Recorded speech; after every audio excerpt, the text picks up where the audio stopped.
Petit mot pour vous présenter. Donc, je disais, vous êtes le parrain de l'exposition, vous êtes philosophe et vous êtes aussi professeur émérite à l'Institut d'urbanisme de Paris. Cela fait à peu près, je sais pas, près de 30 ans peut-être que vous consacriez votre travail, vos pensées à l'étude de la ville. Il faut préciser qu'émérite, ça veut dire vieux. Bon, ceci étant dit, j'assume. Moi qui m'étais toujours demandé ce que ça voulait vraiment dire. Et donc, ça fait plus de 30 ans que vous consacriez votre travail et votre vie à la ville. Et vous êtes d'ailleurs l'auteur de plusieurs ouvrages à son sujet, notamment Mesures et démesures de la ville, Un philosophe dans la ville, Désastre urbain. Le tout dernier récemment, vous avez écrit, vous êtes attaqué même au sujet des bidonvilles. Et bon, bref, je pourrais en citer encore plein d'autres, puisque vous avez une œuvre très prolifique. Et ben, je vous propose qu'on commence tout de suite. Et justement, puisque ça fait tant d'années que vous travaillez sur la ville, que vous l'analysez sous toutes ses formes, sous toutes ses coutures. Moi, la première question qui me vient en tête, elle est très simple. C'est quoi pour vous, Thierry, votre définition de la ville? Et est-ce qu'elle a évolué au cours du temps? Il faut que je sois bref, m'a-t-on dit. Donc, pas forcément, je vais être forcément un peu caricatural. Pour définir la ville, d'abord, je la mets toujours au pluriel. Et l'exposition nous montre qu'effectivement, on ne peut comprendre ce phénomène d'urbanisation planétaire qu'en comparant, en regardant, là en l'occurrence, 9 sites. Parler de la ville, faire l'histoire d'une ville, c'est quelque chose qui est impossible. Parce qu'une ville est toujours en interrelation avec ce qui est autour d'elle. Et évidemment en rivalité ou en complicité avec d'autres villes. Et ceci depuis les premières villes qu'on a repérées 3500 ans avant Jésus-Christ. Alors, c'est pour vous dire que c'est une histoire brève, en fait, parce que ça fait en gros 5700 ans, c'est 6000 ans si on veut. Bon, c'est très peu comparé à la vie de la Méduse ou même de l'Homo sapiens. Donc c'est très récent et donc ça veut aussi dire que ça peut disparaître. Du reste, je pense que c'est en train de disparaître. Et l'exposition nous le montre un peu, mais je ne voudrais pas tout de suite être un peu pessimiste. Alors, pour répondre à la question... après des années et des années, effectivement, de réflexion sur la géohistoire des villes, j'en suis arrivé à l'idée que la ville, plutôt que la ville était caractérisée par un esprit, donc l'esprit des villes, qui lui-même était l'heureuse combinaison de trois qualités, l'urbanité, la diversité et l'altérité. Vous retirez une de ces qualités, et bien l'esprit des villes s'effondre.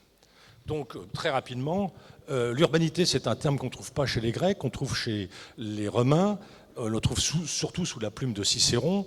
L'urbanité, c'est la maîtrise de la langue latine, au point où, étant tellement à l'aise dans ma langue, que je peux être l'interprète de ceux qui viennent d'ailleurs. Donc c'est une forme d'accueil de l'autre, d'hospitalité vis-à-vis d'autrui, de disponibilité vis-à-vis de quelqu'un qu'on ne connaît pas.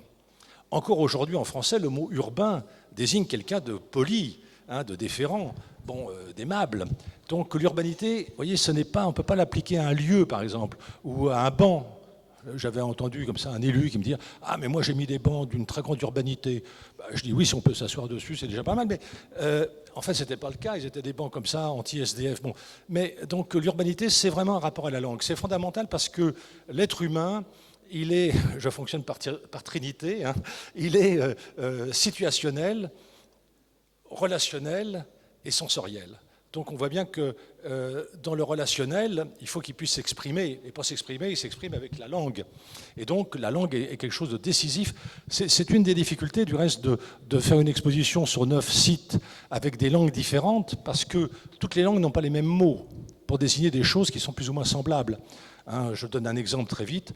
L'espace public, par exemple, c'est une notion qui n'existe pas en chinois, ni en japonais. Du reste, ça n'existe pas au Japon, l'espace public. Bon, c'est un truc très franco-français. J'en ai fait l'historique. Ça arrive en 1986. Ouais, mais je ne vais pas commencer. Bon, donc, l'urbanité. Voilà. Ensuite, la diversité. Pour moi, une ville, même petite, plus elle accueille de la diversité dans tous les sens, dans tous les domaines, diversité des logements, diversité des populations, diversité des langues, diversité des cultures, diversité des sexualités, diversité alimentaire, etc., mieux c'est. Il n'y a rien de pire qu'une ville qui est monochrome. Et on l'a vu avec Détroit. à une ville qui n'existe que par la magie d'une seule industrie, si celle-ci s'effondre, l'industrie automobile en l'occurrence, eh bien la diversité s'épuise et puis la ville disparaît. Dans Mesures et démesures, je fais l'historique de pourquoi en France c'est 2000 habitants pour définir une ville en 1846, après un siècle de débat. C'est parce qu'à cette époque-là, 2000 habitants, c'était là où il y avait la plus grande diversité. Il y avait un juge de paix, il y avait un médecin, il y avait un apothicaire, il y avait comment on appelle ça, un aubergiste, etc., etc. Donc finalement, dans une petite ville, pour nous, c'est même plus une ville, 2000 habitants, en fait, à cette époque-là, ça faisait sens. Donc la diversité, pour moi, est quelque chose de considérable. Et c'est pour ça qu'on va y adjoindre depuis peu de temps la notion de biodiversité. Mais on va y revenir. Et puis le troisième terme, c'est le plus difficile en philosophie, pour ça je le garde pour la fin, c'est l'altérité. L'altérité, c'est l'autre. L'autre à jamais inconnaissable. C'est ça qui est difficile pour nous à admettre, philosophiquement parlant. C'est qu'il y a une altérité dont on ne saura jamais rien. Alors, parmi des humains, déjà, moi qui suis athée, jamais je ne comprendrai vraiment ce que c'est que la prière pour un musulman, ce que c'est que la communion pour un chrétien, ce que c'est que le pardon pour un juif, etc. Mais c'est pas grave, ça ne m'empêche pas de cohabiter avec eux, bien évidemment. Puis ensuite, il y a l'altérité avec les non-humains. J'ai beau saluer mon arbre tous les matins dans mon jardin, je ne sais pas au fond ce qu'il pense de moi. Et je ne sais pas vraiment ce qu'il comprend quand je lui parle. Pourtant, à Marrakech, c'est « je suis un arbre », vous voyez, ou en Bolivie, je suis une montagne. Je vais revenir là-dessus, c'est des points essentiels, mais qui philosophiquement sont très difficiles à saisir. Parce qu'on ne peut pas être le porte-parole d'une espèce végétale ou animale dont on ignore la langue. Et pourtant, comme vous le savez, depuis 1972, c'est le livre de Christopher Stone, très important, un groupe d'Américains ont décidé de porter plainte contre un projet de Disney, pardon, pas Euro, de Disney aux États-Unis, qui voulait créer un parc de loisirs et supprimer 6000 arbres. Et donc là, une association est venue plaider la cause des arbres au nom des arbres. Et ils ont gagné. Le juge de la Cour suprême a donné son accord favorable. Pour la petite histoire, il s'appelle Douglas. C'est assez amusant. Donc ce juge Douglas a soutenu ces humains qui défendaient du non-humain. Bon, on le sait pour la Nouvelle-Zélande, pour l'Équateur, etc. Il y a des fleuves qui maintenant ont une personnalité juridique. Mais en même temps, ça pose d'énormes problèmes. Comment peut-on faire ? Si le motif, c'est la lutte contre l'écocide, évidemment, on ne peut être que favorable. Mais ensuite, comment... Et Karima l'a essayé de le faire dans tous ses textes, qui sont très bien, c'est comment penser comme une montagne, par exemple, pour prendre l'expression d'Aldo Léopold. Ce n'est pas du tout facile. Donc la ville, pour moi, c'est ça. Est-ce qu'il y en a encore ? Non. Non, parce que je pense, avec d'autres qui m'ont précédé, que je vais citer, Bernard Charbonneau, François Choët, Henri Lefebvre, ce sont des gens qui ont montré que nous quittions la ville et la campagne pour entrer dans une non-campagne et dans une non-ville. Et ceci à l'échelle planétaire. Et donc ça, c'est un point très important, parce que, et c'est pour ça que j'ai travaillé sur les gratte-ciel, parce que c'est une spécificité particulière, que j'ai travaillé sur les bidonvilles, parce que c'est une autre réalité. Attendez, une réalité quand même de 2 milliards d'habitants. Hein, donc c'est pas rien, on n'en parle jamais, mais c'est considérable. Bon, donc, et là, essayer de repérer pourquoi, comment, etc. Bon, donc, urbanité, diversité, altérité, j'y crois, dur comme fer. Et je pense que les villes vivantes, si je devais les définir, ce que je ferais peut-être à la conclusion, ce serait de revenir sur ces 3 qualités-là. J'en ajouterai d'autres du reste. Mais aujourd'hui, à l'échelle planétaire, on est dans une dilution de l'urbain. Et donc, moi, je dirais que nous sommes tous urbains, nous sommes bientôt 8 milliards d'urbains, mais nous ne sommes pas 8 milliards de citadins. Là, il y a une différence sensible à comprendre, c'est que le citadin, c'est un être actif de la cité, et que nous sommes dans des villes sans cité. C'est-à-dire que nous sommes dans des villes qui n'ont plus maintenant une représentation juridique, politique, démocratique ou autre, politique, d'un système politique qui serait accepté ou discuté par l'ensemble des membres de la même communauté urbaine. On est dans des juxtapositions de situations. C'est pour ça que des luttes sociales éclatent ici ou là, parce qu'on ne peut plus le faire au nom d'une ville. N'oubliez pas quand même, j'étais sidéré quand j'ai appris ça, un maire du 9-3, du 93, a été élu aux dernières municipales, en moyenne avec 6% des voix. Vous voyez, c'est incroyable. Donc la représentativité, non, enfin, ça ne marche plus. Donc comment faire pour trouver d'autres choses, vous voyez? Et ça, c'est quelque chose d'excessivement difficile à aborder. Et c'est pareil à l'échelle planétaire. Alors cette diversité, je donne un exemple, et que l'équipe de l'agence BIS, puisqu'ils étaient que 2 tout à l'heure, de l'agence Terre, m'excuse, mais il y a quand même dans au moins 5 des villes sur les 9 la prolifération de gated community, la prolifération d'enclaves résidentielles sécurisées. À Toulouse, c'est massif, à Bogota, à Détroit, etc. Bon, à Shanghai. Donc, le fait qu'il y ait des villes, à l'intérieur des villes, fait que ça met en péril la ville. Vous voyez ce que je veux dire? C'est que tout d'un coup, là, on a des enclaves résidentielles sécurisées incroyables.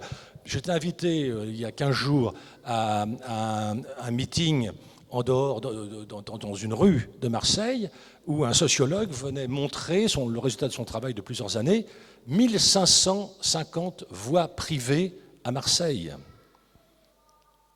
Et nous, on ne le croit pas. On dit, mais c'est pas possible, ça c'est chez les Américains, ok, pas chez nous. Des Français achètent des rues.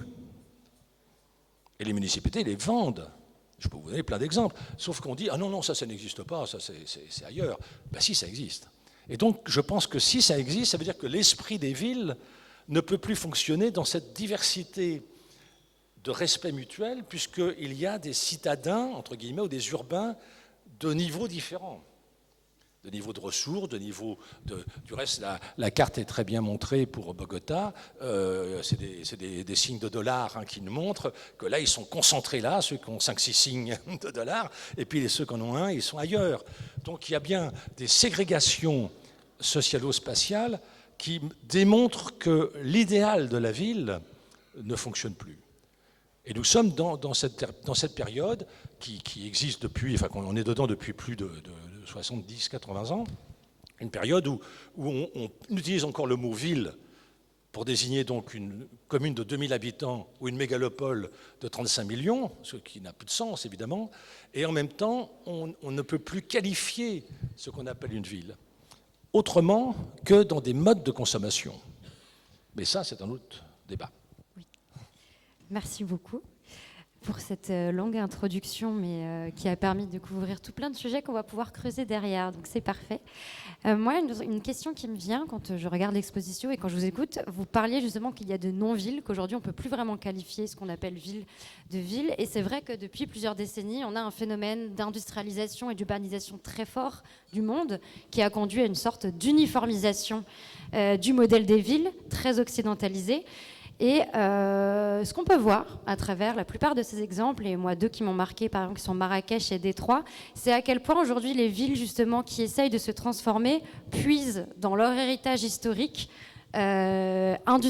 naturel et social pour essayer de trouver des solutions adaptées à leur géographie, à leur milieu. Et du coup, ma question c'était, est-ce que pour vous justement, Thierry Pacaud, selon lui, est-ce que l'histoire d'un lieu naturel, humain, c'est la clé justement pour pouvoir amorcer aujourd'hui des transitions et des alternatives nouvelles face aux crises auxquelles nous sommes confrontés? Ça a très bien été dit tout à l'heure, c'est que par mes 2 prédécesseurs, c'est qu'effectivement, on est un peu en panne de notions pour désigner ce qu'on observe, et donc on a une sorte de décalage, et vous venez de lire à l'instant ce qui est très juste, il faut désoccidentaliser notre esprit, ce qui n'est pas facile, et en même temps il faut l'écologiser. Donc vous voyez, là on est dans 2 processus qui ne sont pas simples à faire, et c'est pourtant ça qu'il faut mettre en avant. C'est pour ça que le mot accolé, le qualificatif de vivante à ville, à la fois m'a séduit et à la fois m'a questionné. Parce que je voulais savoir ce qui n'était pas une ville vivante. Si une ville n'est pas vivante, ben elle est morte. C'est une ruine, c'est un cimetière. Pour moi, toutes les villes sont vivantes, ça a été très bien dit par mes 2 prédécesseurs. Tout territoire est riche de son propre potentiel historique, pour autant qu'il puisse le redécouvrir. Et donc, le rapport à l'histoire, pour moi, en philosophie, pas seulement si jamais j'avais été historien des villes, est décisif. Il nous faut toujours saisir l'archéologie du savoir, comme disait Michel Foucault, c'est-à-dire établir la généalogie d'une notion, voir quand est-ce qu'elle surgit, quand est-ce qu'elle apparaît. Par exemple, vie et vivant. Je donne cet exemple-là, puisqu'on est en plein dedans avec cette exposition. Bon, j'en ai fait l'historique là, je vais vous épargner tout ça, mais le mot vie, en grec, il y en a deux, il y a bios et zoé. Bios, ça va donner biographie, et zoé va donner zoologie. Il y en a une qui est synonyme du vivant, tout simplement, c'est ce qui caractérise un être vivant, c'est sa respiration, sa motricité, ça c'est zoé, et puis bios, ce sont ses activités, qui fait qu'un être vivant est actif de telle et telle manière. Donc on a là quelque chose qui est passionnant, parce que du coup je me suis posé la question, quelle était l'appréciation que les Grecs avaient du mot vie? Quelle était l'appréciation qu'ils avaient de leur propre vie? Et là on est devant un mystère incroyable. Alors on a des pistes, parce qu'heureusement, on a des textes. On a Aristote, par exemple. Aristote, dans l'Éthique à Nicomaque, son fils, qui est un livre magnifique sur le thème de la vieillesse d'un côté et le thème de l'amitié de l'autre, nous explique la chose suivante. Il dit à son fils, tu pourras avoir toutes les richesses du monde, tu pourras avoir tous les pouvoirs possibles, tu peux avoir toutes les conquêtes dans tous les domaines, mais si tu n'as pas d'amis, tu as raté ta vie. Alors là, c'est quelque chose de magnifique, c'est-à-dire que l'appréciation de qu'est-ce que c'est qu'une vie, une bonne vie, je prends des mots qui ne sont pas chez Aristote, hein. Une vie réussie, vous voyez, il ne dit pas ça comme ça, bien sûr, c'est d'avoir des amis. Or, l'amitié est une des modalités de l'amour chez les Grecs. Il y a 9 termes pour dire amour en grec. On connaît les 3 principaux, hein, agapé, eros et puis philia. Bon, mais si je prends philia, donc l'amitié, c'est beaucoup plus exigeant et exclusif que l'éros ou que l'agapé. Ça, c'est un point qu'il faut bien avoir en tête. Et donc, une perte d'amitié par une rupture, par une séparation, est excessivement douloureuse. Tous ceux qui ont réfléchi sur l'amitié considèrent même que la fin d'une amitié est plus dure à vivre qu'un divorce, qu'un désamour. C'est des points qu'il faut analyser parce que, vous voyez, en français, on a un verbe pour dire l'amour, c'est aimer. On n'en a pas pour désigner l'amitié. Alors que c'est l'amitié qui, pour Aristote, serait la preuve même que notre vie est bonne. Vous voyez, je ne dis pas existence parce que les Grecs ignorent le mot existence. On le trouve chez les Romains, ex sistere, se mettre au-devant de soi, mais on n'en fait pas une philosophie. Le premier qui commence à réfléchir à l'existence, c'est Voltaire, et ensuite, bien sûr, comme vous le savez aussi bien que moi, les existentialistes, hein, Heidegger, Lévinas, Merleau-Ponty, Sartre, Camus, mais on les a regroupés sous la même étiquette alors qu'ils ne sont pas du tout d'accord entre eux là-dessus. Hein. Donc, pour Sartre, par exemple, l'existence, c'est aussi fait de rencontres. Et l'existence fait de rencontres, il appelle ça un projet. C'est un des mots les plus fréquemment cités dans L'être et le néant, son livre de 1943. Vous voyez, et donc j'y pense beaucoup parce qu'ici on avait des architectes, des paysagistes qui parlent aussi beaucoup de projets.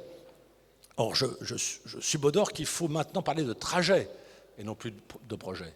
On n'est plus dans quelque chose qu'on met en avant, on est dans quelque chose qui explique un processus, un déroulé.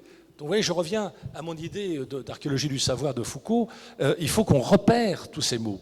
Le mot « vie », finalement, est très peu utilisé dans la philosophie occidentale. Il faut attendre la création par Lamarck en 1802 du mot « biologie » pour parler de la science du vivant, pour que ça devienne une préoccupation. Et là, on entre dans une analyse que je vous épargne aussi, en termes de cellules, en termes de microbes, en termes de gènes, etc., bon, qui va être tous les jalons de ce qu'on appelle la biologie moléculaire et les technobiologies actuelles, bon, et qu'il nous faut connaître, parce que les botanistes vont s'en revendiquer. C'est-à-dire qu'il y a une plus grande proximité entre les savoirs scientifiques au XVIIIe et XIXe siècle, peut-être qu'aujourd'hui. Moi, je l'ai vu dans le lieu où j'ai enseigné, jamais un étudiant d'urbanisme n'avait un cours de médecine, et encore moins de santé publique. Du reste, quand le président de la République a créé un conseil scientifique pour l'orienter, pour gérer la crise de la Covid, vous voyez, ce vocabulaire que je trouve horrible, hein, gérer la crise de la Covid, bon, eh bien, il y avait que des médecins. Comme si la connaissance médicale était exclusivement le fait des médecins. Il n'y avait pas un chasseur, alors que c'est une zoonose. Il n'y avait pas un, comment on appelle ça, vétérinaire. Il n'y avait pas un éleveur. Vous voyez, il n'y avait pas un poète non plus. Bon, donc là, on s'empêchait de comprendre quelque chose, parce que tout d'un coup, on n'en faisait pas l'historique. Le mot vivant, il va pénétrer progressivement l'ensemble des savoirs et même va générer des savoirs. Par exemple, l'écologie.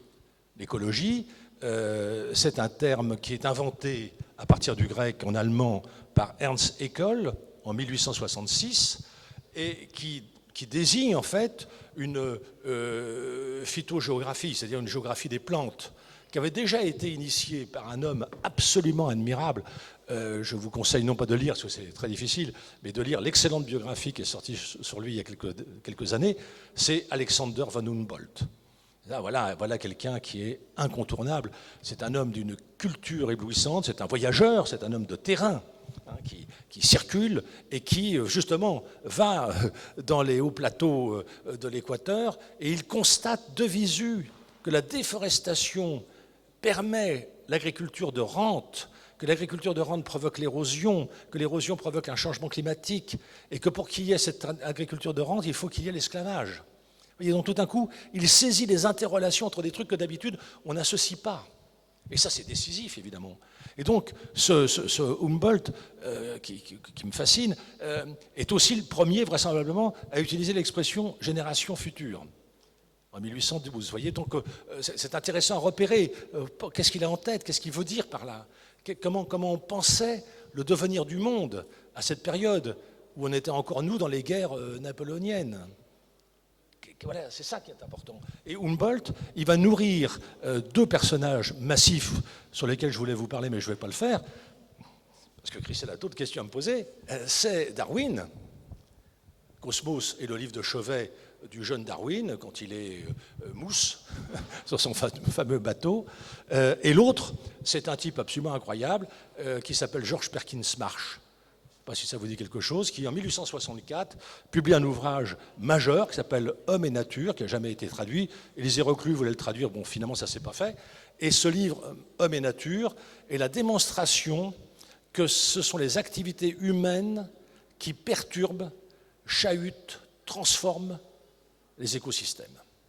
Donc c'est un livre excessivement important, hein, d'un personnage qui était avocat au départ, mais qui est un gars assez touche-à-tout, mais assez extraordinaire, qui va ensuite aux États-Unis être lu par tous ceux qui vont fonder l'écologie scientifique et qui vont inventer les termes de biozénose, qui vont inventer les termes de climax, etc., etc. Donc ça, je n'ai pas le temps de rentrer dans le détail de tout ça, mais si on veut saisir, si on veut avoir une approche paysagère, c'est-à-dire du vivant, en ville ou entre guillemets, eh bien, il nous faut refaire cet historique de ces concepts et de ces idées.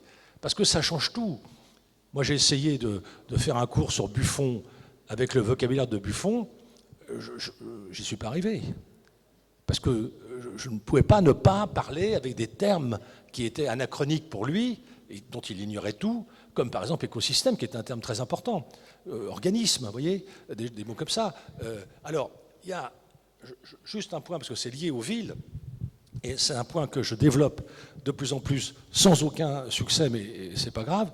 Donc je profite qu'il y ait un public pour le lui dire. Il y a un botaniste danois qui s'appelle Eugenius Warming, qui en 1895 publie en danois un ouvrage qui s'appelle, qu'on traduit en français par Communauté des plantes. Et c'est traduit l'année suivante en allemand sous le titre de l'écologie des plantes. Et en Allemagne, il y a un Américain qui est étudiant en philosophie qui va le lire en allemand. Cet homme s'appelle Robert Park. Ça vous dit peut-être quelque chose. Robert Park, c'est le fondateur de l'école de Chicago d'écologie humaine, surtout pas urbaine. Le terme vient 40 ans plus tard. Ça, j'en ai fait l'historique, donc c'est une erreur. C'est l'écologie humaine. Pourquoi? Parce que Robert Park va, en lisant ce livre, transposer, introduire des mots de la botanique dans les sciences humaines et sociales. Quels sont ces mots? Individu, population, migration, acclimatation, habitat, territoire. Là, on est sidéré. C'est-à-dire que tout d'un coup, moi qui enseignais l'urbanisme, habitat et territoire, par exemple, ça n'a rien à voir avec ce qu'on entend d'habitude. Ce sont des termes de la botanique et de la zoologie. L'habitat, c'est l'endroit, le lieu de la production et la reproduction d'une espèce végétale ou animale. Et le territoire, c'est un ensemble de ces habitats qui permet à cette communauté végétale ou animale de se déployer dans ses spécificités et dans ses rythmes même d'évolution et de transformation, selon les modifications des contraintes spécifiques à ces milieux. Vous voyez, tous ces termes sont excessivement importants. C'est même décisif. Donc, territoire et habitat sont deux mots qui appartiennent à ce que vous appelez à juste titre ville vivante, c'est-à-dire appartiennent au vivant. Il nous faut faire ce détour. Du reste, ça n'a pas échappé à deux philosophes majeurs, Deleuze et Guattari, qui, en 1980, dans 1000 plateaux, font tout un chapitre très difficile, je vous l'accorde, sur justement la notion de territoire et de déterritorialisation et de reterritorialisation, qui n'a rien à voir avec, comme je l'ai souvent entendu dire, avec la délocalisation. On n'est pas dans un processus d'économie, ce n'est pas une firme qui change de lieu, non, non. On est dans un phénomène de déterritorialisation, c'est-à-dire que tout d'un coup, on se met à l'écart de sa propre référence de milieu. Et du coup, je reviens à l'amitié dont je vous disais deux mots tout à l'heure, parce que je n'ai pas fini. Eros, c'est l'amour charnel, physique. Agapé, c'est un terme du grec chrétien qui est traduit en latin par caritas, c'est-à-dire charité, et qui va donner en français un verbe très beau qu'on n'utilise pas assez, qui est chérir. Donc n'hésitez pas à chérir autour de vous, c'est très important.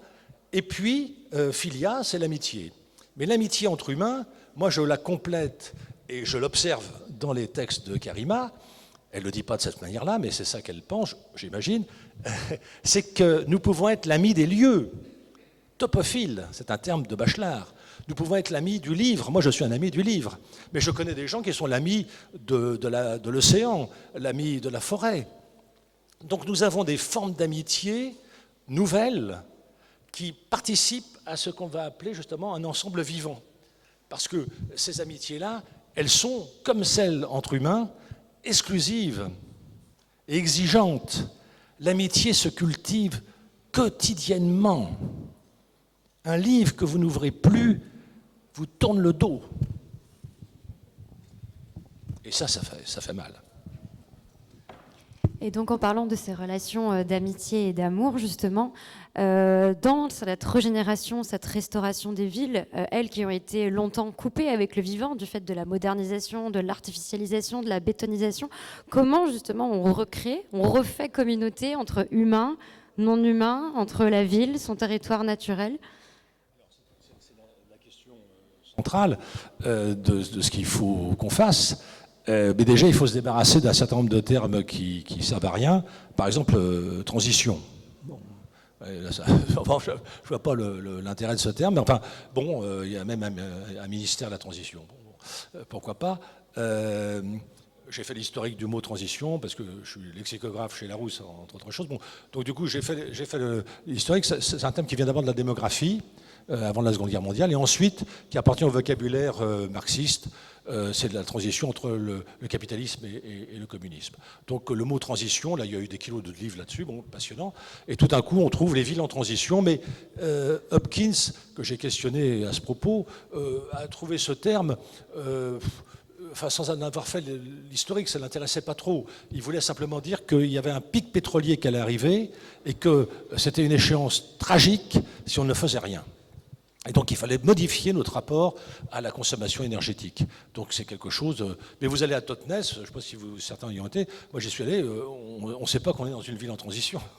Vous posez la question aux gens, ils ne le savent pas du tout le monde s'en fout. Ben, c'est là où il a ses bureaux, tout simplement, Rob Hopkins. Bon. Mais la ville en transition, non, parlons plutôt de mutation culturelle, de transformation. Et donc redonner la place au vivant, c'est une question passionnante. Je vais essayer d'y répondre très rapidement. Ça veut dire qu'on doit tout accepter du vivant.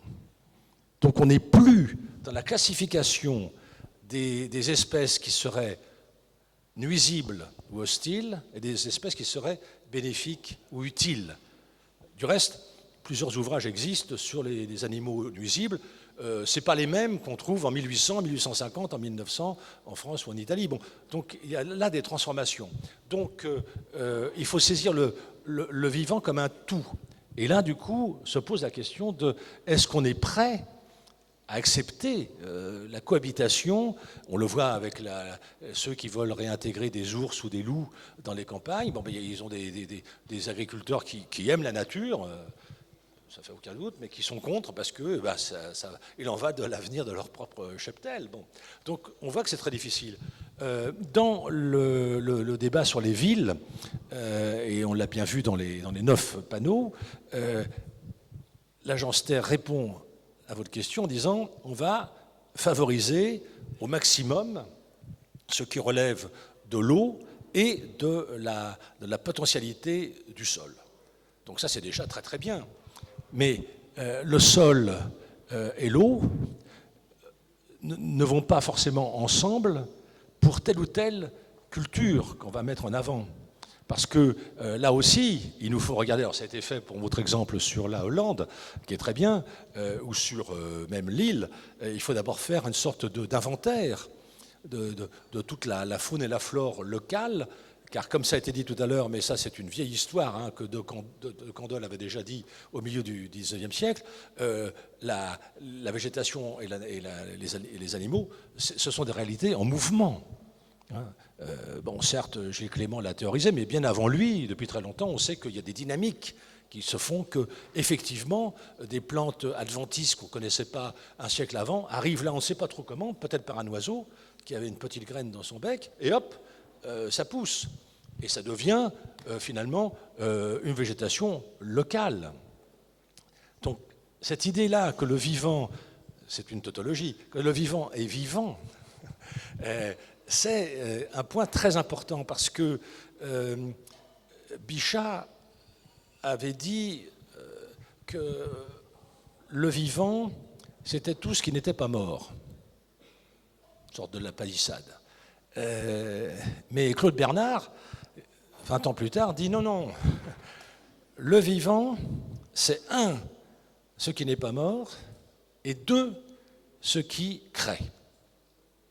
Donc là, il y a une autre dimension très importante qu'il faut bien avoir en tête, c'est que pour qu'il y ait du vivant, il faut qu'il y ait je vais le dire avec un mot pas savant du tout, il faut qu'il y ait du renouvellement, si vous voulez. Et là, c'est là où on bute contre un terme nouveau, qui est le mot biodiversité, qui est formulé sous l'appellation de diversité biologique en 1968 par le grand botaniste américain Dasman, qu'on va retrouver après avec Peter Berg dans la formulation des biorégions en Californie. Donc c'est un auteur qu'il faut lire de près. Et puis, il y a un congrès qui est préparé à Washington en 1984, où là, effectivement, l'organisateur contracte diversité biologique en biodiversité. Et là, il y a un autre savant qui s'appelle Wilson qui va en faire un article de fond qui va être la référence. Et là où c'est sidérant, en 1988, c'est qu'en 1992, au sommet de la Terre à Rio, c'est un des mots les plus utilisés. Et maintenant, tout le monde, même ceux qui ne savent pas trop ce que ça veut dire, c'est pas gênant, parle de biodiversité. Et même d'un point de vue métaphorique. C'est-à-dire qu'il y a de la biodiversité dans les jeux vidéo, la biodiversité dans le cinéma, la biodiversité dans tout ce que vous voulez. Bon. Donc là, on a une sorte d'appauvrissement du vocabulaire, alors que le terme biodiversité essayait de nous montrer que il fallait d'abord qu'on fasse un inventaire, et les savants ne sont pas d'accord entre eux. J'ai appelé plusieurs amis qui travaillaient au muséum. Je leur dis je dis ouais, je vais parler à Lille bientôt de ça. Quels sont le nombre d'espèces animales et végétales vivantes? Ça va de 10 millions à 100 millions. C'est considérable. Donc ça montre aussi que nous, là, on découvre ville vivante, c'est-à-dire qu'on considère que la ville est vivante parce qu'il va y avoir de la faune et de la flore. Mais lesquelles? Là, on est coincé. On va faire avec ce qu'on connaît, plus ou moins. Et on va... Ce qui a été dit tout à l'heure est très juste. C'est-à-dire que ce qu'il faut avoir en tête, c'est qu'il faut être ouvert à toutes les surprises. Qu'est-ce qu'on n'a pas planté qui va surgir? Car le sol, et Marc-André Sellos l'a très bien expliqué, le sol a une mémoire. Des vieilles céréales qu'on a plantées il y a 50 ou 60 ans, après on a planté autre chose, et puis on laisse en jachère ou en friche ce terrain, et hop, on dit tiens c'est bizarre, j'ai rien planté, et puis ça pousse. Et ce sont ces céréales qui étaient enfouies dans ce sol, qui réapparaissent. Donc c'est ça qui est extraordinaire dans le vivant, c'est qu'il a cette capacité à nous surprendre en permanence. Et si on n'est pas capable d'être surpris, si on a un raisonnement rationnel, au sens strict du terme, on passe à côté de cette incroyable richesse qui est aussi une poétique. Et là, je rejoins bien sûr mon vieux Gaston Bachelard, parce que c'est quand même lui qui va s'intéresser aux 4 éléments dans la culture occidentale, définis par Empédocle, etc. Ils sont 5 éléments en Asie. Et il nous faut travailler sur ces 4 éléments. C'est pour ça que cette cartographie de l'île est très importante. Il faut qu'on soit beaucoup plus familier. J'ai écrit un bouquin récemment sur les enfants, les grands oubliés de la ville, où j'invitais le ministre, il était encore ministre à l'époque, Blanquer, à transformer les écoles élémentaires en écoles élémentales. Bon, il ne m'a pas répondu, mais là j'ai vu que 2 écoles sont nommées par leur corps enseignant école élémentale. J'étais content, je ne sais pas si je suis pour quelque chose, mais peu importe, j'étais quand même très content. Parce que nous tous, ici présents, et tous les enfants que nous avons été ou que nous connaissons autour de nous, nous ne pouvons éprouver, nous ne pouvons connaître que quand on éprouve. Et donc si on n'éprouve pas ces éléments, on ne peut pas, évidemment, les mettre en avant et puis être ami avec eux. Je ne peux pas être ami d'une montagne si je ne vais pas voir cette montagne à Bogota, comprendre son histoire, sa végétation, les mythes qu'on lui associe, les légendes, etc. Et puis même si j'y vais pas. Et pourtant, c'est la question qu'Aldo Léopold nous dit. Pensez comme une montagne, demandez à la montagne, veux-tu devenir une piste de ski? Non. Ben voilà, l'affaire est réglée, on n'en fait pas. Bon. C'est ça qui est important. Justement, en parlant d'éléments, il y a un autre aspect marquant dans l'exposition qui est l'omniprésence de l'eau. Justement, on voit que dans toutes les mutations, toutes les transformations qu'on a voulu mettre en avant par rapport à ces villes, c'est qu'elles se font énormément autour de l'eau. Est-elle, selon vous, justement, le point de départ, finalement, de toute reconfiguration d'écologie urbaine pour une ville vivante? Oui, parce que l'eau, c'est la vie. Je ne vais pas revenir sur le sens étymologique du terme en sanskrit, mais c'est ce qui permet la croissance. C'est ce qui fait pousser, ce qui fait germer, ce qui fait grandir aussi. Et donc, l'eau est d'abord, notre corps d'humain est composé en grande partie d'eau. L'eau est effectivement synonyme de vie. Donc, c'est pour ça qu'il faut aussi non pas la gaspiller. Ce qui est important dans l'eau, indépendamment des grands mythes et du récit de la Genèse ou d'autres récits cosmogoniques du même ordre qui la mettent en avant, l'eau est devenue un élément chimique. On l'appelle H2O. Et donc ça, c'est un point très important. Et je vous conseille un livre magnifique d'Ivan Illich qui s'appelle H2O ou les eaux de l'oubli, où il essaye de comprendre pourquoi et à quel moment il va falloir laver l'eau pour pouvoir l'utiliser. On n'a jamais trop réfléchi à ça.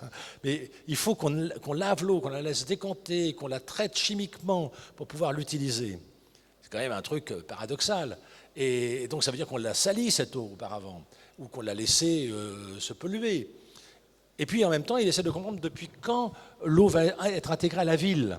Et c'est absolument incroyable, c'est au moment où on accepte avec Halley qu'il y a la double circulation du sang dans le corps humain. Et à ce moment-là, par métonymie, certains ont dit ah bah si on nettoie, si le corps est vivant par le sang qui y circule, la ville sera vivante par l'eau qui va y circuler. Et donc là, on va commencer à réfléchir, c'est Pierre Pat, enfin je ne rentre pas dans le détail, qui vont commencer à réfléchir à l'importance de l'eau dans la cité. Ça va se faire très lentement, parce que le tout à l'égout, il faut plus d'un siècle de débat pour qu'on va l'accepter. L'eau dans les caniveaux que vous connaissez, ça c'est sous Rambuteau, bon, etc. Bon, donc je ne vais pas refaire l'historique de ça, mais là où il n'y a pas d'eau, il n'y a pas de vie. C'est pour ça que l'Oasis, qui est une ville artificielle, repose sur un puits qui est là, qui permet à l'eau d'exister. Là, j'ai vu pour Marrakech le mot désert. Mais le mot désert, en grec, c'est érem. C'est le contraire de l'écoumène. L'écoumène, c'est la terre habitée. L'érem, c'est la terre. Érem, ermite, ermitage. Vous voyez, c'est la terre non peuplée. Ce n'est pas un désert de sable. Le désert au Japon, c'est des grandes forêts montagneuses. Bon, donc là aussi, vous voyez, il nous faut nous réapproprier ces mots pour comprendre aussi quelle est notre quête de la nature. Parce que j'ai publié un commentaire d'un texte magnifique de John Muir. John Muir est un préservationniste aux États-Unis, donc opposé aux conservationnistes comme George Pinchot. Préservationniste. De quoi? De ce qu'on appelle en anglais wilderness. La traduction française de wilderness, c'est solitude. La solitude, c'est un lieu peu peuplé. Où tu vas maintenant? Je vais dans la solitude. On ne dit plus ça, vous voyez, mais ça existait en français. Et le terme solitude, très fréquent sous la plume de Chateaubriand dans ses écrits nord-américains, sont traduits en anglais par wilderness. Donc, c'est très important pour moi parce que ça montre qu'il y a dans ce terme-là non pas une sorte de classification géographique, enfin là c'est peuplé, là c'est pas peuplé, là c'est ceci. Non, non, il y a une dimension existentielle qui est derrière. Parce que la solitude, on en a besoin, ne serait-ce que pour se réconcilier avec soi-même. Et donc, il nous faut des lieux pour ça. Et Nietzsche, ça me revient un instant, dans le texte du Gai Savoir, il dit il faut que dans toutes les villes, il y ait un lieu qui ne serve à rien, qui soit pas affecté, qui permette à chacun d'y aller pour faire ce qu'il veut y faire. Et nous, non, il faut qu'on attribue à chaque lieu une fonction ou une utilité quelconque. Là, il y a un débat que j'essaye d'alimenter contre les aires de jeu, car à la suite de mon bouquin sur les enfants, je suis parti en guerre contre les aires de jeu lamentables, et je propose évidemment le retour au terrain d'aventure. Mais immédiatement, des enseignants prennent le terrain d'aventure pour en faire en fait une aire de jeu plus grande. L'aire de jeu, le terrain d'aventure, j'en ai fait l'historique, on sait très bien quand ça apparaît, c'est la confrontation, le frottement de chaque enfant avec les 4 éléments. Il y a des bûches là, l'enfant a une boîte d'allumettes, il fait un feu. Alors quand je dis ça, les parents disent ah mais alors non, ça je l'interdis d'aller dans ce centre aéré ou ce terrain d'aventure. Bon, mais un enfant ne va jamais ni faire un incendie ni se brûler, donc c'est complètement idiot. Alors j'ai appris là récemment, j'étais sidéré, qu'il y a des groupes d'enseignants qui attribuent, après un petit examen, un droit de scier ou un droit de clouer aux enfants qui auront la possibilité de prendre tel ou tel outil parce qu'ils auront montré qu'ils pouvaient l'utiliser à bon escient. Alors là, c'est catastrophique. Vous voyez, d'un point de vue pédagogique, c'est un échec retentissant. On n'apprend que de soi-même. Tout enfant a comme meilleur instituteur lui-même. Et ça, souvent, on l'oublie, parce qu'on croit qu'il faut suivre le programme décidé par des adultes, avec des examens, avec des tas de trucs comme ça. Non, ça ne marche pas comme ça. Et pour la ville vivante, c'est pareil. Il ne peut pas y avoir un guide des bonnes pratiques. C'est ça que la plupart des institutions nous propose à chaque fois. Et donc on va avoir, ah vous voulez faire une ville vivante? Très, très bien, la ville vivante c'est, 2 points, ta ta ta ta ta ta ta ta. Déjà une sorte de hiérarchisation. L'écologie, c'est l'articulation entre le processus, la transversalité et l'interrelation. Il n'y a aucune hiérarchie, aucune priorité. Tout doit aller en même temps. C'est ça la difficulté, bien sûr, politique, de traduire l'écologie. Parce que tout de suite, un élu va dire « bon, je vais d'abord m'occuper des transports, puis plus tard, je m'occuperai du logement vert, plus tard, je m'occuperai du transport durable, pardon, ensuite le logement vert, ensuite, je ne sais pas quoi. Bon. Non, c'est en même temps. Et il ne doit plus y avoir, dans aucune municipalité, il ne doit plus y avoir un monsieur, madame sécurité, un monsieur, madame énergie, un monsieur et madame enfance. Non, pas du tout. Il faut inventer un organigramme de la collégialité parce que tout doit se concevoir simultanément, ensemble. Et ça, on en est loin. Hein. Bon, vous connaissez peut-être le fondateur de Slow Food, Carlo Petrini, que j'ai revu il n'y a pas longtemps, qui me disait que maintenant, lui, il essaye de vendre, il dit ça comme ça, l'idée qu'il faut un seul ministère dans tous les pays du monde, le ministère de l'alimentation. Parce que c'est la santé, c'est l'agriculture, c'est les territoires, c'est les paysages, vous voyez, c'est notre plaisir d'être et de partager, donc un seul ministère. Bon. Voilà, j'ai entendu l'idée, je ne signerai pas une pétition en faveur de ça, mais peut-être, je ne sais pas. Mais en tous les cas, la personne, homme ou femme qui sera nommée là, homme, femme ou transgenre, la personne qui sera nommée là, ce sera pas facile. Ouais, parce que, mais je crois que c'est vrai. La pandémie nous a appris une chose qui va avec les villes vivantes, c'est que la santé des humains dépend de la santé de la Terre et réciproquement. Sauf qu'on ne fait pas cet effort de dire qu'est-ce que c'est qu'une bonne santé pour une ville, par exemple. Pour un élu, ça peut être simplement l'équilibre budgétaire. On parle de ça, la bonne santé des finances publiques. Je comprends ça très bien, bien évidemment. Mais il y a d'autres sources et d'autres expressions de cette bonne santé d'une ville, dans sa dynamique même. Ça, c'est un point, à mon avis, essentiel. Et dans sa complicité, donc dans son amitié avec les éléments et avec le vivant. Donc l'eau,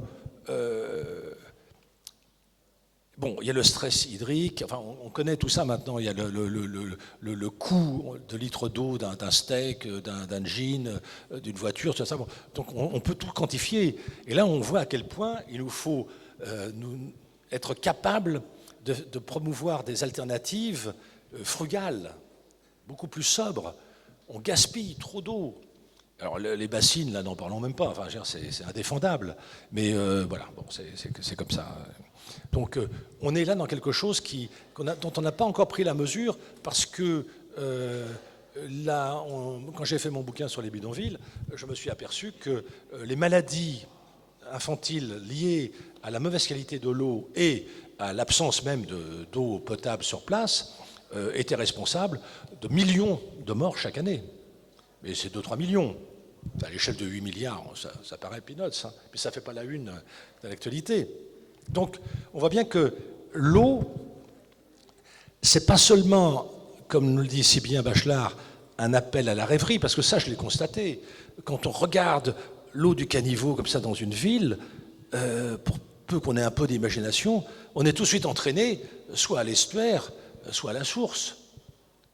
Et là on est content, on a appris plein de choses, et on voit à quel point l'eau, elle est vive, effectivement. Mais en même temps, bon, il faut voir que l'eau peut être aussi notre miroir. Ça, c'est le grand mythe de Narcisse. Vous voyez, l'eau, enfin bon, je vais pas... J'ai écrit un petit livre sur l'eau, qui s'appelle Géopoétique de l'eau, hommage à Bachelard, parce que je voulais justement essayer de montrer à quel point on ne peut pas avoir une politique de quoi que ce soit sans avoir une poétique. Et moi, j'ai dirigé la revue Urbanisme pendant un certain nombre d'années, tant que la Caisse des dépôts ne m'a pas mis dehors. Et je me souviens que je posais des questions à des chefs, des grands chefs, hein, de l'ANRU, vous voyez, de tous ces trucs-là, de tous ces sigles barbares, de la CEMAPA, l'aménageur de la Seine-Rive-Gauche, qui est un grand échec urbanistique. Bon, enfin bref, je posais une question toujours au début. Je disais, ah bonjour madame, bonjour monsieur, là vous lancez une énorme opération, mais où est-ce que vous aimez vous promener dans la ville? Et là, la personne en question regardait son directeur de com qui lui disait, ben non, mais on posait les vraies questions. Enfin, alors là, CEMAPA a été créé en telle année, 3 milliards de budget, taratata. Mais j'ai dit, mais ça, je m'en fous complètement. Quelle est votre sensibilité? Parce que je vais vous raconter une histoire incroyable. Il y avait une dent creuse sur la Seine-Rive-Gauche à Paris. Et donc, on dit, qu'est-ce qu'on va faire? On va faire un petit jardin. Impossible de faire un jardin végétalisé. Je ne sais pas si l'agence Terre a répondu à cet appel, mais enfin, c'est pas lui qui a gagné. C'est pas lui qui a gagné. C'était deux jeunes paysagistes. Elles ont fait un jardin minéral avec que des machineries qui étaient déclenchées les unes les autres par l'eau qu'elles récupéraient des toits des deux immeubles voisins. C'était plutôt une bonne idée. Sauf qu'elles ignoraient, et moi aussi, que l'eau appartient à la copropriété et que les deux copropriétés des deux immeubles voisins ont refusé de donner leur eau pour cette animation de ce jardin minéral. Ce qui fait que la ville de Paris mettait de l'eau potable 2 fois par an seulement pour alimenter ces mécanismes. Vous voyez, et ça c'est une petite histoire toute bête, mais qui nous montre à quel point on n'est pas encore dans la prise en considération de l'intégralité d'un élément dans ses interrelations avec les autres éléments. Parce que la terre, l'eau, l'air et le feu sont philosophiquement contradictoires en eux-mêmes. L'eau vous désaltère, mais peut inonder votre maison.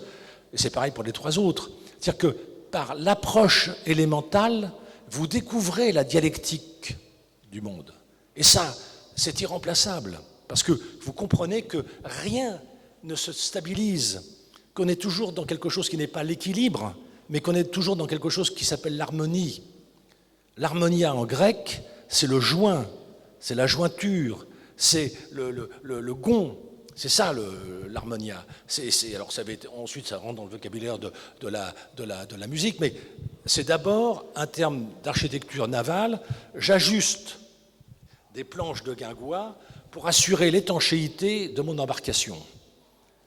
Dans ce cas-là, elle est harmonieuse. Voilà le sens de ce terme, et il faut le garder. C'est un ajustement. Nous sommes des êtres humains en cours malheureusement vers la mort, mais nous sommes des êtres humains en cours, c'est-à-dire que nous sommes toujours en train de. Et les villes vivantes sont toujours en train de. Et un catalogue des bonnes pratiques ne peut que figer leurs propres évolutions et interrelations. Donc il faut s'opposer à tous ces guides de bonnes pratiques. On l'a vu avec les écoquartiers, ce truc aberrant. Jamais un écoquartier peut se protéger de toutes les pollutions environnantes. Je suis vraiment bavard. Oui, il n'y a pas de problème, tant mieux. C'est très riche et justement, ça me permet de rebondir en parlant d'harmonie. Et vous parliez aussi un petit peu précédemment des difficultés à trouver une juste gouvernance, en tout cas pour pouvoir gérer les municipalités.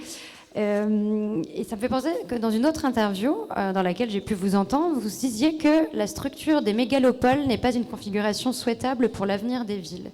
Et justement, je me rendais compte si justement pour atteindre cette harmonie ou pour trouver des façons de pouvoir diriger la ville, est-ce qu'il n'y a pas un seuil à ne pas dépasser? Est-ce que le futur de la ville, par rapport aux grandes mégalopoles ou aux grandes villes qui peuvent exister aujourd'hui, est-ce qu'on doit penser à réduire leur taille, à décroître? Est-ce qu'il y a une juste mesure de la ville? Est-ce qu'il y a un seuil à ne pas dépasser? Enfin, voilà. Comment on aborde cette taille de la ville quand on veut retrouver cette harmonie, retrouver ces relations et comment on gère tout ça? Alors effectivement, là je ne peux pas le résumer parce que j'ai écrit un livre entier sur mesures et démesures des villes où je reprends la plupart des quantifications qui ont été faites depuis Platon pour désigner une ville où il serait agréable de vivre. Chez Platon, dans les lois, c'est 5040 foyers, ce qui fait à peu près 6 personnes par foyer, ça fait à peu près 30 000 personnes. Mais ce qu'on oublie toujours de dire, c'est que pour Platon, chaque citoyen a 2 logements, 12 habitations, une à la campagne, une en ville. Donc ça change encore là, ça crée aussi là une dynamique qu'on n'a pas en tête. Ensuite, j'ai regardé chez Thomas More, j'ai regardé chez Fourier, etc. Bon, donc, et puis plus récemment, évidemment, au XXe siècle. La question de la taille, elle part d'un constat, c'est que la manière d'être sur Terre ne repose pas sur du quantitatif, mais sur du qualitatif. Donc, poser la question en termes de quantité, c'est s'empêcher de saisir ce qui ferait une bonne taille. Donc, les villes lentes, qui sont nées après ce slow food, il y a 70 critères. Bon, mais en gros, c'est des villes de moins de 70 000 habitants. Les villes en transition, c'est plutôt des villes de 30 000 habitants. Les cités-jardins des Ebenezer Awards, c'est 30 000 habitants à 35 000 habitants. Donc là, on a un chiffre qu'on retrouve un peu comme magique, qu'on retrouve dans plusieurs conceptions de l'organisation territoriale d'un pays. Les mégalopoles, puisqu'il y en a qui ont 47 millions d'habitants, les mégalopoles, on sait que sur les 20 premières au monde, 16 sont des ports. Donc ces 16 villes mégalopolitaines sont confrontées à la montée des eaux, d'ores et déjà. Certaines investissent beaucoup, réfléchissent beaucoup, je pense à New York, qui fait un travail absolument admirable, mais d'autres pas du tout, s'en foutent, et ça va forcément arriver. Là, je cite un auteur dont vous avez peut-être entendu parler, il s'appelle Alfred Korr, qui est un ami d'Ivan Illich, et qui était parti en guerre contre toutes les démesures. Et il avait un principe assez bête, mais simple, qui est le suivant, qui est assez juste, c'est quand quelque chose va mal, c'est que ce quelque chose est trop gros. Et donc ça va à l'encontre du capitalisme qui veut toujours atteindre le monopole. J'acquiers tous les autres trucs pour devenir le plus gros propriétaire de ceci, le plus gros propriétaire de cela. Et moi je l'ai constaté pour les classes, je l'ai constaté pour les hôpitaux, je l'ai constaté pour des tas de choses. Quand un truc dysfonctionne, c'est qu'il est trop gros. Et donc il faut essayer à chaque fois, et ça c'est à chaque fois.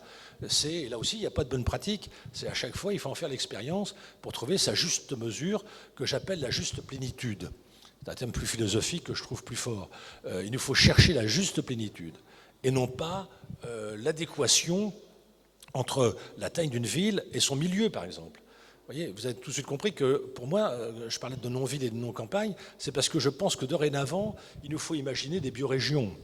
Il nous faut rentrer dans quelque chose de plus grand, dans des unités territoriales urbaines, je ne sais pas comment on peut les appeler, des choses comme ça, qui ne seront pas de la même taille ici ou là, évidemment. Parce que la Californie du Nord, ce n'est pas la Californie du Sud, et encore moins la Côte d'Azur. Donc on voit bien comment cette idée de saisir des nouvelles territorialités dans notre existence passe par notre rapport au milieu, c'est une notion très riche, très importante, qu'on ne connaît pas très très bien, on l'explore, et cette exposition nous aide à découvrir des aspects du milieu lillois, par exemple, et pas seulement. Bon, ça c'est un point très important, mais pour qu'il y ait une prise en considération des territorialités, il faut qu'on prenne en considération les temporalités. Je suis de plus en plus persuadé que j'avais écrit ça il y a déjà longtemps sans aucun succès. J'avais parlé de la chronotopie en 1999. J'avais dit il faut que les urbanistes, à l'époque je l'appelais encore ça des urbanistes, maintenant j'ai supprimé ce terme toxique, mais à l'époque je parlais encore des urbanistes, donc je disais il faudrait avant d'aménager je disais aménager, maintenant je dis ménager, il faudrait ménager une place publique après avoir observé les usages temporalisés de cette place publique. Parce que le jour, ce n'est pas la nuit, parce que le lundi, ce n'est pas le mercredi, parce que l'été, ce n'est pas l'hiver. Et en fait, on homogénise les résultats, on donne le même projet partout, enfin en gros, sans se soucier que ce n'est pas la même configuration. Donc, ça, c'était un premier pas. Mais après, j'ai beaucoup plus travaillé sur les temporalités. J'ai commencé avec mon essai qui s'appelle L'art de la sieste, où j'essaie de comprendre comment il y avait des no man's time, comme il y a des no man's land, c'est-à-dire qu'il y a des temps à soi qui ne sont pas affectés pour quelque chose, comme la rêverie, l'attente, l'ennui. Il faut cultiver ces no man's time. Ils ne sont pas confisqués par la grande machine capitalistique qui veut tout rentabiliser au nom de la productivité, c'est-à-dire ce rapport au temps. Et donc, nos territorialités à nous, de chacun d'entre nous, si chacun d'entre nous fait son autobiographie environnementale, si chacun d'entre nous dans cette salle, en rentrant ce soir, écrit ce que les lieux ont fait de ce qu'ils sont devenus, il faudra coupler cette approche territoriale par une approche temporelle. Parce que le temps n'est pas homogène. Une heure ne vaut pas une heure, contrairement à ce qu'on nous raconte. Donc, et là, les Grecs aussi avaient 3 mots pour dire temps. Aion, kéros et chronos. Nous, on n'en a qu'un. En langue arabe, il y en a 9 termes pour dire temps.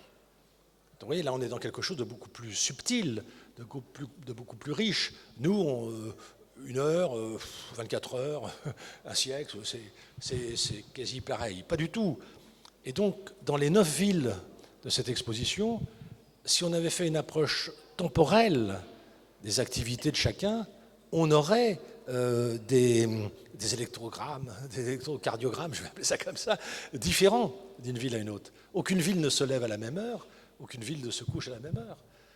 Ne serait-ce qu'un élément très simple, ce qui veut dire que là aussi, si l'on veut faire une ville vivante, si l'on veut agir en tant qu'architecte, urbaniste, designer, etc., ou élu, il nous faut être certain de respecter les 3 règles suivantes: le cas par cas, le sur-mesure et le faire avec les habitants et le vivant. Et ça, on en est loin. Parce que c'est plus facile d'accepter un schéma tout fait, voilà, bon, on aime bien les schémas chez nous, hein, schéma lumière, schéma directeur de ceci ou de cela. Bon. Non, il ne faut plus de schéma. Il faut de l'expérimentation, c'est tout à fait autre chose. Et donc là, il nous faut mettre en avant... J'arrête peut-être. Non, continuez. Et vous avez répondu à une autre question que j'avais prévue déjà, donc... Exactement. Le temps de la nature... On a fusionné 2 en une, comme ça c'est bien, bien. on a de la place pour les autres. Parce qu'il y a une chronobiologie des plantes et des animaux, il faut bien l'avoir en tête. Et moi, quand j'ai vu, alors déjà il y a 10 ans, dans des réunions publiques, voici la trame bleue, voici la trame verte. Ah, j'ai dit, mais vous oubliez la trame noire, la nuit. Vous oubliez la trame blanche, le paysage sonore. Ah, alors j'en ai vu, ils ont rajouté, pour me faire plaisir, peut-être, ils ont rajouté les 2 autres trames. Non, il n'y a pas à tramer, c'est parce que c'est fiancé qu'il faudrait dire, c'est pas tramé. Hein, c'est que ces temporalités-là se fiancent entre elles pour donner un tempo à notre propre planète. Donc, penser les temporalités, c'est réfléchir tout de suite à des comment on pourrait dire, à des pulsions, à des tensions, à des rythmes, voilà. Et tout ça, on le sous-estime. Moi, je me souviens d'avoir été à l'exposition sur les rendus du Grand Paris il y a 20 ans, dans ce truc horrible, là, la Cité de l'Architecture, à Trocadéro. Tous les panneaux, c'était un dimanche d'été. Tous les panneaux, tous les architectes, ils représentaient leur Grand Paris par un dimanche d'été. Les femmes étaient en robe d'été, les gars étaient en Bermuda, tous les hommes étaient en Bermuda, je ne sais pas trop pourquoi, c'était une sorte de nouvel uniforme. Il n'y avait pas de patinettes à l'époque, il n'y avait que des skates. Et puis, il y avait des terrasses occupées, de gens qui buvaient un verre. Bon. Et là, je me suis dit, mais c'est incroyable. Aucun n'a rendu un soir d'hiver par -12. Parce que c'est ça la ville vivante, cette incroyable succession d'instants qui sont contradictoires en eux-mêmes. Et donc pour que la ville soit vivante, il faut qu'elle accepte ces exceptions qui vont devenir des règles pour nous. Et là maintenant je vois, alors pareil, maintenant c'est thématique, cour oasis, couloir de chaleur, je ne sais plus quoi, enfin tous ces trucs, ça n'a aucun sens, enfin c'est complètement débile, quoi. Il faut vous voyez le travail qu'on a, c'est un travail énorme, c'est un travail de vocabulaire, mais ce vocabulaire il n'est pas comme ça suspendu au ciel, c'est un vocabulaire qui s'inscrit dans une réflexion beaucoup plus ample, qui est notre destin d'humain vivant sur Terre, sur une Terre qui sans cesse est saccagée, abîmée, esquinté. Je ne donnerai qu'un exemple que j'ai appris récemment. J'étais sidéré. Depuis 1945, il y a des gens qui font des drôles de calculs, hein, entre nous soit dit. Depuis 1945, on a coulé 500 milliards de tonnes de béton sur Terre. Soit 1 kilo de béton par mètre carré de l'ensemble de la superficie de la Terre, océan, mer, lac compris. La récupération, le réemploi, le recyclage du béton, vous voyez, c'est pas fastoche. Donc on voit bien que là encore, penser à une ville vivante, c'est privilégier les matériaux biosourcés et géosourcés, bien sûr, donc le nouveau BTP, bois, terre, paille, pierre, mais ça, on en est loin. C'est peanuts au niveau du pourcentage du chiffre d'affaires. Et ça va pas s'arrêter demain, parce que les bétonneurs sont aussi les propriétaires de la téléphonie et de la presse. Donc ils ne nous donnent pas la parole pour qu'on puisse s'exprimer dans leurs journaux pour dire que ce que vous faites n'est pas bien. Et ils sont tellement puissants et tellement forts qu'ils ont tous une officine, Vinci, Bouygues, qui s'appelle Durable, tous, ouverte, tous. Tous vous disent non, mais nous on est maintenant dans le béton décarboné. 1 tonne de béton de Portland génère 1 tonne de CO2. Certains bétons en produisent que 0,8. Donc il y a un petit progrès. Mais voyez, on est loin du compte. Si on veut décarboner, parce que ça c'est un mot aussi. Alors là, tous les élus parlent de décarboner, c'est extraordinaire. Mais pour décarboner, ce n'est pas une mesure technique, c'est un rapport, une relation amicale, je le redis encore une fois, avec les lieux et ce qui les caractérise, ce qui fait qu'ils sont ce qu'ils sont. Et pour ça, il faut être excessivement attentionné. Vous venez parler de mesures techniques et ça m'amène à ma prochaine question justement, parce qu'il y a une chose, on a déjà dit beaucoup de choses, mais il y a une chose dont on n'a pas parlé, c'est des technologies et d'innovation technologique. Et justement, je me demandais quelle est la place des technologies dans une ville vivante. Alors là, sur la technologie, je suis très, très prudent. D'abord, je ne veux pas paraître comme un vieux technophobe, bien que, après tout, pourquoi pas, bon. Mais je ne crois pas du tout dans la Smart City. C'est-à-dire que là, je ne suis pas le seul. Il y a maintenant, Éric Sadin a écrit des livres magnifiques là-dessus. Philippe Biwix vient de publier un ouvrage. Il y a une cloche pour nous dire d'arrêter, non? Non. Vient de nous expliquer que la Smart City, c'est peut-être bien pour pas rater son bus ou pas attendre le bus sous la pluie. Donc on va être comment on appelle ça, on aura une application sur notre smartphone qui nous permettra d'arriver au bon moment. Bon. Mais pour tout le reste, non. Je ne vois pas. C'est même très dangereux parce qu'on est parti en France, là par exemple, par une substitution de la voiture électrique à la voiture à moteur à essence qui ne va pas dans le bon sens. Parce que c'est une substitution.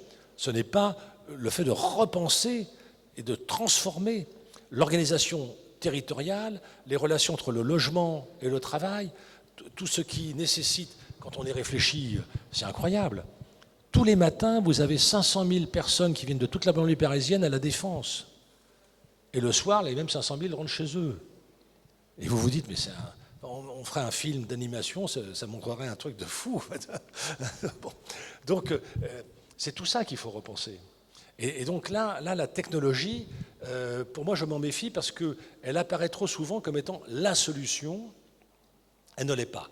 Et je donnerai une citation d'un philosophe suisse que j'aime beaucoup, qui s'appelle Jean-Luc Godard, car c'est un philosophe.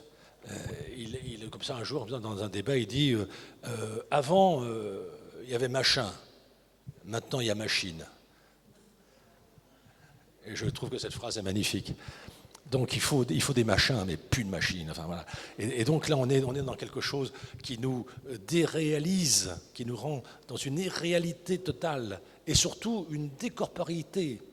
On perd ce plaisir charnel de nos 5 sens qui sont télécommandés par justement des technologies dites nouvelles.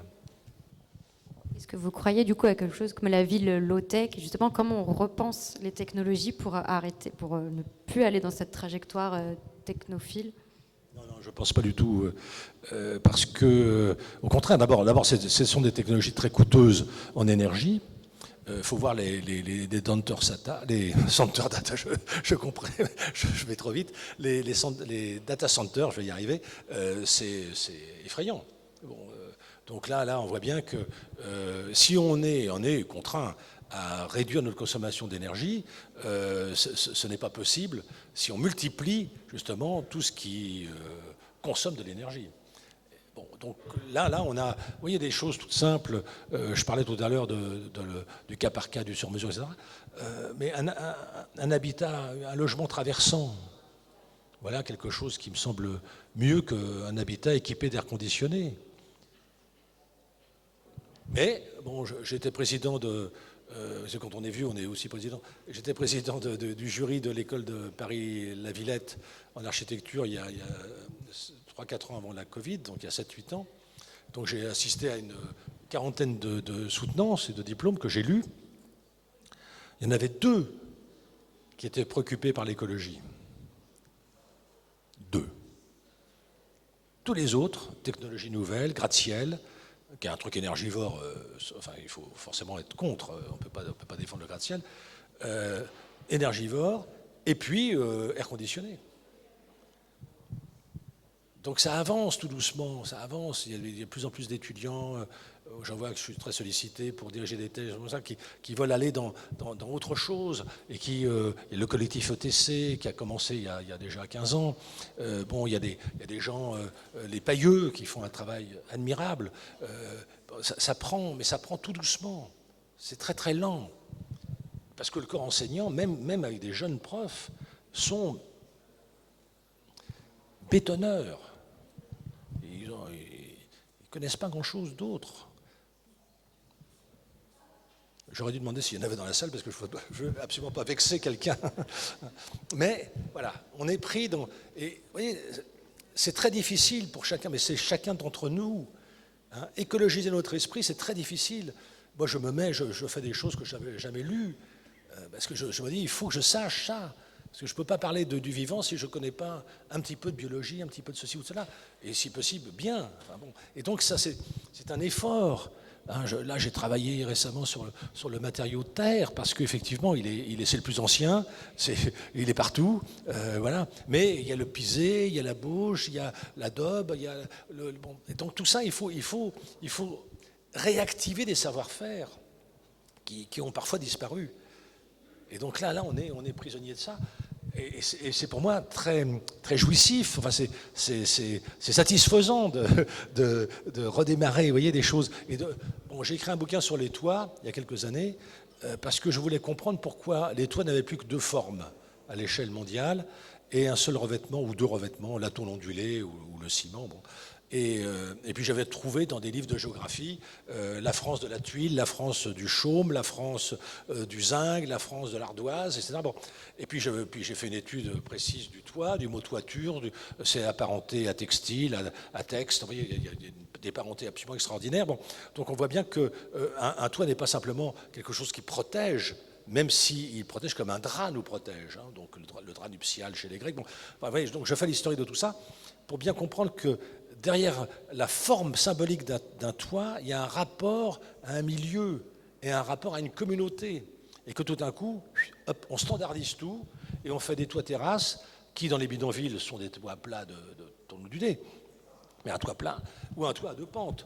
Et donc on perd toute une richesse, non pas de connaissances inutiles, je pense que ce n'est pas inutile du tout, parce qu'on savait pourquoi c'est comme ça. Pourquoi le toit de la pagode est relevé, tout ça, on le sait, ça.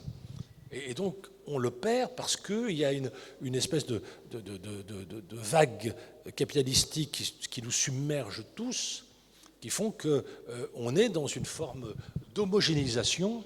Or, il nous faut cultiver l'hétérogène. Et je faisais remarquer tout à l'heure que la plupart des gens qu'on voit dans les 9 villes sont chaussés de tennis.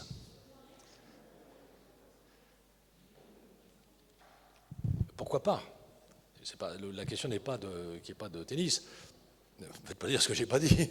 Hein, mais ça veut dire que nous avons des standards qui justifient ce que moi j'ai appelé l'urbanisation des mœurs à l'échelle planétaire. C'est-à-dire qu'à l'échelle planétaire, il y a des valeurs, des comportements qui se généralisent partout et qui sont une forme d'appauvrissement culturel. Et donc ça, je crois que c'est vraiment dommage, et qui du coup nous désempare. Tout d'un coup, il n'y a plus de culture de la moutarde au Canada, et on n'a plus de peau de moutarde chez nous. Bon. Ce qui est d'un ridicule inouï, puisqu'on était un pays producteur de moutarde. Donc là, il faut le réactiver, et on sait faire ça, mais alors il faut peut-être faire renaître des métiers, des pratiques qu'on avait disparues.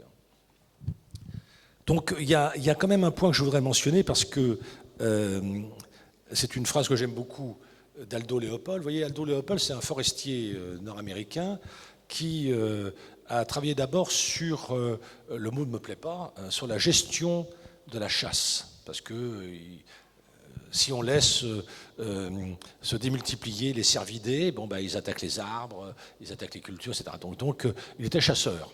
Mais pas chasseur-tueur, il était chasseur. Et Aldo Leopold a écrit des textes magnifiques, c'est une remarquable écriture, et il a publié, malheureusement le livre est sorti un an après sa mort en 1949, il a publié Almanach du Comté des Sables, c'est un livre que vous trouvez en poche aujourd'hui, dans lequel il invente ce qu'il appelle la lande éthique, c'est-à-dire l'éthique de la terre. Et il dit la chose suivante: une chose est juste lorsqu'elle tend à préserver l'intégrité, la stabilité et la beauté de la communauté biotique. Elle est injuste lorsqu'elle tend à l'inverse. Et vous voyez, ce qu'il retient, c'est quand même l'intégrité, la stabilité, qui est pas loin de l'harmonie, et la beauté. Mais il n'est pas dupe, il sait bien que la beauté est quelque chose d'excessivement subjectif et de culturel qui n'a pas la même définition ici ou là. Mais considérer qu'il nous faut réfléchir à notre fameux rapport au monde avec la beauté comme horizon, et non pas simplement l'efficacité, vous voyez, la productivité, la fonctionnalité, etc., me paraît être très important. Sauf que ça veut dire que tout d'un coup, on doit rompre avec un certain nombre de réflexes, j'allais dire bureaucratiques, hein, qu'on a tous un peu spontanément, parce qu'on a été éduqués de cette manière-là, et qu'on n'est pas assez sensible à cette idée qui, moi, me semble cruciale, qu'on appelle le sentiment de la nature. J'avais signé un contrat à la Découverte pour écrire un essai sur le paysage, et 10 ans plus tard, je ne l'avais pas rendu. La Découverte me dit, alors qu'est-ce que vous faites ? On peut le rayer, on va le donner à faire à quelqu'un d'autre, etc. Je dis non, il arrive, mais il mijote, parce qu'il y a eu beaucoup de livres importants sur le paysage, Alain Roger, bon, enfin vous les connaissez, bon, Augustin Berg, etc. Bon, Yves Luginbull, etc. Bon, je dis, je les ai tous lus, mais je n'arrivais pas à me positionner par rapport à eux, et je ne voulais pas simplement résumer ce qu'ils avaient fait. Et puis le déclic est venu lorsque tout d'un coup, je me suis dit, il y a un truc qu'ils n'ont pas étudié, donc je vais l'étudier, qui est le sentiment de la nature. Et là, c'était le déclic, et j'ai écrit mon livre sur le paysage, où je donne comme définition du paysage le don des sensations. Pour moi, un paysage, c'est le don des sensations. Et donc, le paysage, il est compréhensible que par ce détour, par le sentiment de la nature. Et là, j'avais lu un livre magnifique de Kate Thomas, je ne sais pas si vous avez lu ce livre, sur le sentiment de la nature dans la société anglaise au XVIIe siècle. Il essaie de comprendre pourquoi, à ce moment-là, les éleveurs attribuent un prénom à leurs vaches, à leurs moutons, à leurs chevaux. Et que du coup, faisant cela, ils cessent de chasser de la même manière qu'ils chassaient auparavant. Les insultes même dans la langue changent. On ne dit plus sale porc, on ne dit plus lent comme un âne batté, etc. Non. Vous voyez, donc on voit bien que notre comportement vis-à-vis d'un animal va avoir des répercussions sur notre propre manière de parler. Alors c'est ça le sentiment de la nature. Et donc, pour votre ville, j'eusse aimé pouvoir d'écrire comme ça un ou deux de ces sentiments. Mais il faudrait une enquête plus importante, il faudrait aller sur place. L'agence Terre ne m'a pas proposé d'aller à Bogota ni à Marrakech. Elle m'a dit, il faut aller à Lille. Pardon, non, mais je suis très content d'être là. Merci beaucoup. Merci de votre patience. Merci beaucoup à toutes et à tous.